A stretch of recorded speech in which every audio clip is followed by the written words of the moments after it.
Hello, what's up mga lods? For today's vlog nga pala mga lodi, ngayong araw na to pala ma-release si Honda Click 125 mga lods.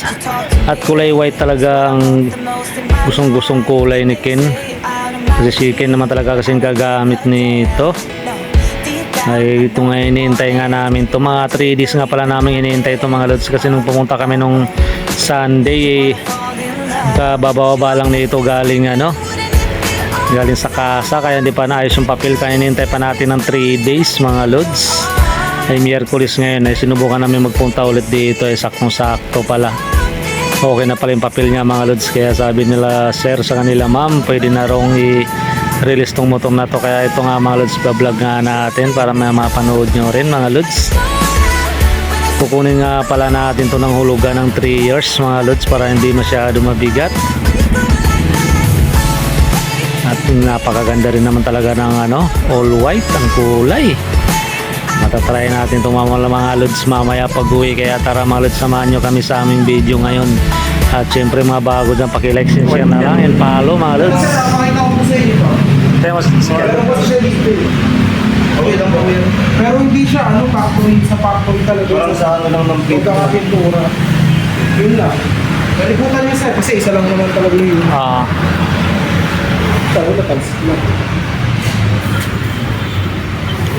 Okay na yun sir. Okay na. Balikan namin sir, babala namin yung 3 years to. Okay, releasing.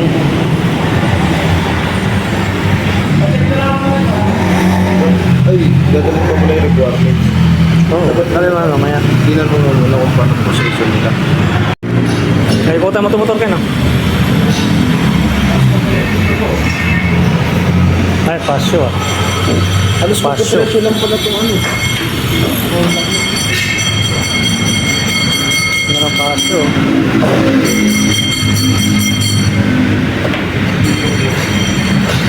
Ang Guyuber 84. 84.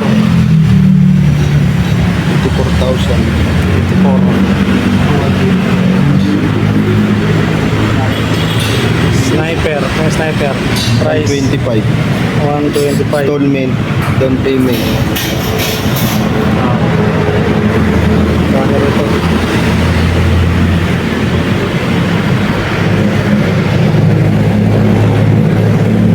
Birdsman. Down payment. 4-3 din pala monthly nito. 92. 92. Pogi rin naman siya. Oo. Di ba sabi niya tayo, mag-paperman na tayong kontrata? Oo, sabi niya. Di ba pasok tayo sa loob? Yes po. At yun na nga mga lods, tinetesting na nga yung dun sa labas, at ako naman dito sa loob ng opisina ay nagperma na nga ng kasang katutak na pepermahan mga lods. At naiwi na nga namin yung motor at pinagasan nga muna namin dito sa may kanto ng ESM. At yun na nga mga lods, nagpa-video nga muna ako kay Ken dyan, at ako na may dala nung bagong Honda Click mga lods, at parang hindi naman bagay pala sa akin. Parang kay Ken talaga siguro to. At umuwi na nga kami dyan mga lods, at maiksing video nga lang palang gagawin natin dito mga lodi. Pauwi na kami dyan at maambon-ambon pa nga mga lods, at halos abutan pa kami ng ulan. At mangyayari nga dyan mga lods ay gigilid nga muna kami. At yun nga, pagdating nga namin sa bahay at basang-basa nga yung motor, kitang-kita nyo naman mga lods, basang-basa talaga, lumakas talaga yung ulan. Pinilit lang namin makarating dito at sinugod na nga namin yung lakas ng ulan. At yun na nga, nagano na nga si Ken, gagamitin daw muna niya.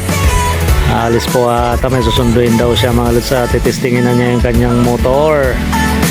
At siguro gustong-gusto naman ni Ken yung motor na yan, kasi nga sa kanya yung gustong-gusto yung kulay.